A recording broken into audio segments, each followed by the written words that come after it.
რა აფუჭებს კლიმატს სკოლაში?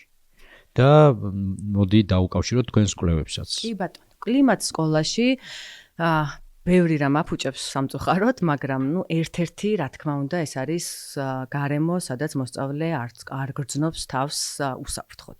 სადაც მოსწავლე არ არის გალაღებული, სადაც მოსწავლეს არ აქვს საშუალება, რომ ნებისმიერი კითხვა, რომელიც მას დაებადება, დასვას და სადაც მასწავლებელიც არ ქმნის ამგვარ გარემოს მოსწავლისთვის და შესაბამისად ამგვარი არაჯანსაღი გარემო არის ხოლმე ძალიან ხშირად მაპროვოცირებელი ბულინგის ქცევის. ჩვენ ძალიან რაღაცა პერიოდი გვეშინოდა კიდეც ამ სიტყვის, ძალიან ხშირად მასწავლებლებიც ამბობდნენ ხოლმე, რომ უბრალოდ რაღაცა წაკინკლავდნენ მოსწავლეები და ეს ხომ მეტი ვის არ გამოუვლია, მერე რა მოხდა, ერთმანეთში დალაგდებიან, ერთმანეთში გაერკვევიან, მაგრამ როცა ბულინგთან გვაქვს საქმე, ერთმანეთში ჩვენი მხარდაჭერის და ჩვენი მცდელობის, რომ გავაჯანსაღოთ ის კონკრეტული ურთიერთობა 2 თუ 3 მოსწავლეს შორის, გარეშე ისინი თავისთავად კარგად ვერ დალაგდებიან. მადლობა ნატა.